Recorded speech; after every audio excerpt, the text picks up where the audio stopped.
Greetings, adventurers, and welcome back to the Den of the Drake. Other dragons hoard gold, while I hoard internet cringe. I hand-selected 2 wacky stories for you today, so buckle up and prepare your bodies because the cartoon internet dragon is taking you for a ride. So D&D, by its very nature, is a social event, right? And you know what that means. Yeah, you see, dear listener, here in the Western world, we've programmed ourselves to be so utterly terrified and repulsed by social gatherings that there is only one way for us to get through them in one piece. That's right, it's our old friend, substance abuse. Don't get me wrong, I'm not judging here. The only nutrients I've consumed in the past 9 years have come from the orange peels in my old fashions and licking the dust off the almonds at the bar. There's nothing wrong with having a cocktail or two, or maybe even partaking in some of that jazz cabbage during or prior to a D&D session. A happy life is just another way of saying a disciplined life, and everything is better in moderation. However, you're gonna want to be cautious with what you allow at the table, because if your buddy says he's bringing some crystal to the game, you might be setting yourself up for a rude awakening if you just automatically assume he's trying to align his chakras. Our first story stars a player who's having some good old wholesome fun participating in a D&D game in their college's dorm, only for one drooling moron to turn into Walter White after what I can only assume was an incident where he misheard someone say D&D involves doing a lot of math. Now, without any further delay, let's go ahead and dive right into the horrifying world of r/RPG horror stories. Enjoy. Story number 1 comes from Reddit user KindPeace339 and is titled D&D Player Brings Crystal Meth to the Table. This was a campaign between me and some friends, and this incident happened about a month ago. We were in school and would often meet up at DM's dorm to play D&D. The ironic thing about this campaign was just how normal it was until the incident. We were playing a campaign about pirates raiding the Sword Coast. It was heavily implied that the pirate leader had other ambitions besides mere raiding. I was playing as a human monk, and my other friends played as a tabaxi warlock, a half-elf rogue, and a hobgoblin cleric. By around 3 months in, we had successfully defended Waterdeep from the pirates, and so we decided to stealthily sail across the seas on board a merchant ship into uncharted waters to find the pirate horde's secret island. On board this merchant ship, we got to know the crew, the servants, transient merchants, and nobles, etc., etc. But one day, out of seemingly nowhere, Tabaxi Warlock asked if we wanted to get high this session and spice it up. Now, we sometimes would have some beer during sessions, maybe a little too much, and I know Tabaxi Warlock has experimented with cocaine before, but I was not prepared for him to pull out a bag of crystal meth. The whole table was shocked, except the DM, who he had apparently already talked to about doing this. Me and the hobgoblin cleric outright refused, but half-elf rogue was curious, and after a few minutes of prodding and going back and forth with me and hobgoblin as well, half-elf decided to try the meth too. We really did try to tell them how dangerous this was, and they just brushed us off and said, it's just a one-time thing. You're just being hysterical like people used to be about weed and alcohol, man. We probably should have left after that, because what followed next was an absolute shit show. During the course of the session, half-elf rogue, tabaxi warlock, and the fucking DM started getting high and acting more and more insane. Half-elf rogue and tabaxi warlock quickly went from rational team players to insane murder hobos, who would out of nowhere jump up out of game and yell things like, "I stab him!" to random crewmates as the DM just went along with it. By the time combat went around, DM sent impossibly overpowered enemies to attack us from random realms. Luckily, we made it out of this because the DM seemed to forget how to actually run these monsters, and basically just let us kill them, so our level 5 party was slaying CR 20+ monsters, such as liches or gold dragons, and eating up XP to the point of breaking the game. By the time the session ended, literally nothing made sense. A random spelljammer run by Strahd had captured us and whisked us away to the 9 Hells, which was also somehow the Feywild at the same time. Yeah, it was really that erratic. By this point, me and Hobgoblin's player had basically checked out, and we were just staying out of concern for our friends. Thankfully, that one bag was all that Tabaxi's player had, so we didn't have to worry about them perpetually chasing the high, but getting them to sleep was hell. We ended up staying the night to keep an eye on them as they woke up throughout the night, paranoid as all get out. DM even thought that various D&D enemies, like the aforementioned dragons for example, were coming to kill him. It was a long night, and afterwards we really did lay into them about how stupid that was. They agreed and promised never to pull anything like that again. I'm worried about the chance of them developing an addiction though, because it is hard to quit meth even after one time. We haven't played again yet, as this incident kinda traumatized them towards D&D, and I'm pretty sure that campaign is over. Not that it really matters at this point, given our greater concern. TLDR, player brings meth to D&D session and half the table gets high, including the DM. We have to stay there to keep an eye on them until they sober up. End of story.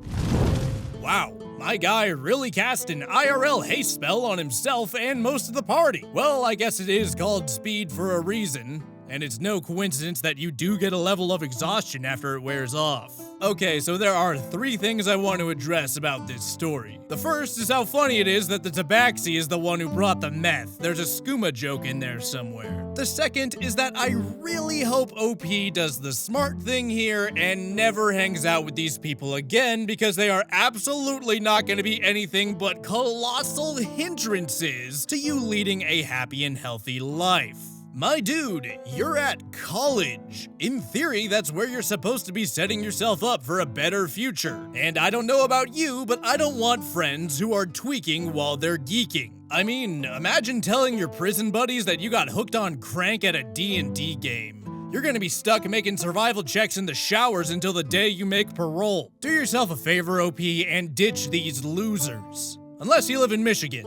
In that case, go ahead and try and find the people who smoke meth the least. The final thing I want to talk about is this little line right here. I quote, "You are just being hysterical like people used to about weed and even alcohol." Y'all remember back when the DARE people came to your school and told you that weed was a gateway drug by forcing you to watch a squad of white people dancing to shitty hip-hop? Well, they were certainly right about it being a gateway to a lot of stupid shit, the first of which is having a YouTube channel where you pretend to be a cartoon dragon. Before I continue, I want to make it clear that I'm pretty biased here. I live by the creed of gays, guns, and ganja, so f*** it. Take that as you will. So what the white people dancing hip-hop did not tell you is what specifically makes weed a gateway drug. The first reason is that when you constantly tell a stupid kid that weed is just as bad as meth, they will eventually become a stupid adult who has realized that Mary Jane is not as bad as meth. So they think,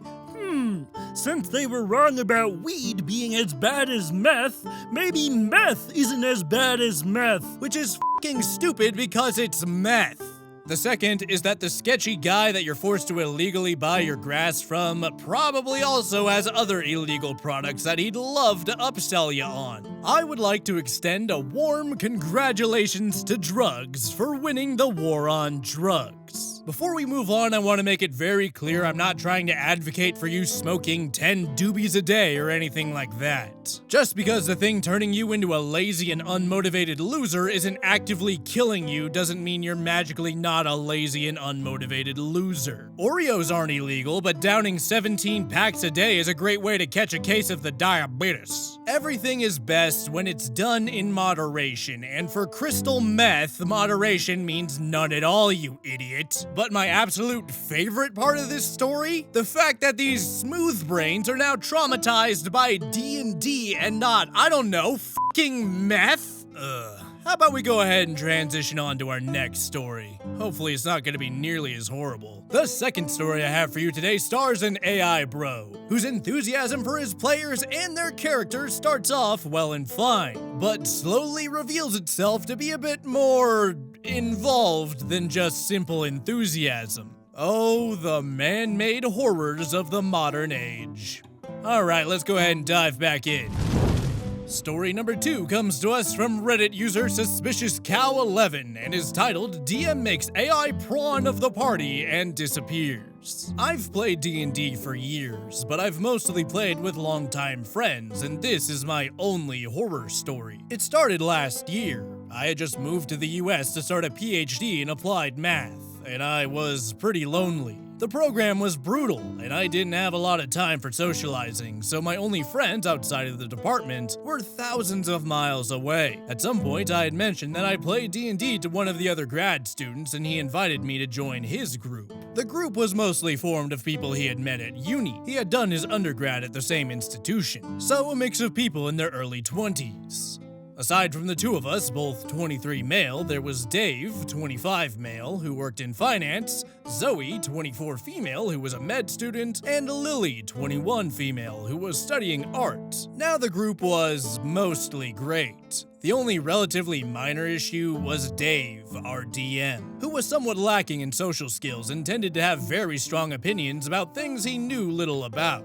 This was especially irritating when there was something that one of us did know a lot about, as he refused to back down even when he was clearly wrong. But I'm a math student, so I'm no stranger to folks with poor people skills, and it wasn't that big of a problem. I usually just tuned Dave out whenever he ranted. Anyway, we started our campaign in October. David created a homebrew setting, which is fantastic and in-depth, and Lily offered to do some artwork for it. So over the course of the next couple of months, she did character portraits, a few landscapes, and even did a painting of a few of the big battles. All of the art was really good, and it made the campaign so much better. I have one of the battle paintings hung up in my flat. Around Thanksgiving time, though, Lily's workload picked up, so she had to stop doing art for us. None of the rest of us had any artistic talent, unless you count painting 40K miniatures. So we had to use some stock pictures for our new PCs. At some point, though, Dave taught himself how to use generative AI and decided to make a bunch of new portraits for us. Now, I'm not the biggest fan of AI, quote, art, but he'd already made them, so I accepted mine and we started using them. They were pretty cool, to be frank. His software allowed for picture inputs, so his portraits were recognizable as us. This will be important later. He got really into AI image creation, and he ended up making tons of pictures. With our permission, he made a Twitter account to post the pictures, which I followed and occasionally scrolled through. He posted pretty regularly, like a few new pictures every week, and it was kinda interesting to see images of us in various scenarios. Unfortunately, this wasn't the only Twitter account he had made. There was a second account that he had not shared with us, featuring more questionable pictures. One of Zoe's flatmates stumbled across it while doing research and recognized her. He showed her the account, and she showed the rest of us. It was pretty horrifying, to be honest. There were dozens of images of each of our characters in various states of undress. We decided to confront Dave at the next session. As soon as I brought up the Twitter account, he went white. After about a second, he just bolted out of the house, leaving his stuff behind. We tried to contact him, but he blocked us on everything and nuked both Twitter accounts. As far as I'm aware, he moved house shortly afterwards, although whether he left the city or just moved across the street, I have no idea. So yeah, there's probably prawn of me floating about the internet, which is slightly horrifying to think about. End of story. Well, I shouldn't be surprised to be given yet another reason why AI is going to be the death of the human soul, but here we are. I don't have words. Well, that's a lie. I have a ton of them, but my brain had a bit of a short circuit around the various states of undress part. This whole thing feels, I don't know, immoral for sure and probably illegal. I know laws are moving pathetically slow compared to the advancement of AI, but something about this feels like it would end up in a courtroom. I mean, would it be slander? Misappropriation of likeness? Copyright infringement? Being active on the NSFW side of Twitter? I don't know, this whole thing just makes my skin crawl and I want a judge to make it go away. It'd be one thing if these characters were not specifically modeled to look like their players. Don't get me wrong, it'd still be weird as and a massive invasion of privacy, but at least you might catch me giggling at my goblin Blumpus and his colossal goblin dong. A gong, if you will. But it sounds like this hemorrhoid of a man is literally just making you into a goblin by photoshopping an AI-generated version of your naked body to have a slightly green hue, which is significantly less funny. But what is really funny is this man sprinting away at the discovery of his secret Twitter and leaving a Looney Tunes-shaped hole in the wall before changing his name, growing a beard, and probably starting a new life in Mexico. Hola, soy DM y no haré porno de tus personajes. I think I've made my stance on AI pretty clear. I think it's a Pandora's box that's been unleashed upon the world, and the best metaphor for where we're at right now is a 9-year-old being given a Colt 45 for Christmas. And let me tell ya, this story is less than helpful in quelling those fears of mine. But you know what art always kicks ass and is never cringe? Art depicting me. That's right, how about we take a look at this week's Gallery of the Drake. This week's fan art comes from an anonymous viewer, and let me tell you, this particular piece of art speaks to me on a spiritual level, since my autistic ass will draw on every unattended whiteboard I come across. Here we see Drake and his kobold minion Larry gazing upon an ancient artifact that brought about the death of trillions of brain cells worldwide. Yes, woe upon those who gaze upon the toilet of Skibbity. So, that's what killed all the humans, huh? Well, not exactly. It was just one link in a long chain of events that eventually led to the end. See, it all started with this gorilla named Harambe back before— Don't touch it, you moron! Ah! Thank you again to this anonymous viewer, you know who you are, for submitting your art. If you'd like to see your fan art featured in Gallery of the Drake, be sure to send it to the email in my About section. Fan art is my favorite part of doing YouTube, and it means the world to me that I can inspire artists like you to create artwork like this. With the stories over and artwork displayed, we're gonna go ahead and wrap up. If you enjoyed the video, be sure to like, comment, and subscribe, and send in your fan art. And if you feel like supporting the channel further, my Patreon and merchandise links are in the description. I would like to thank you all for listening, and I hope to see you next time in the Den of the Drake.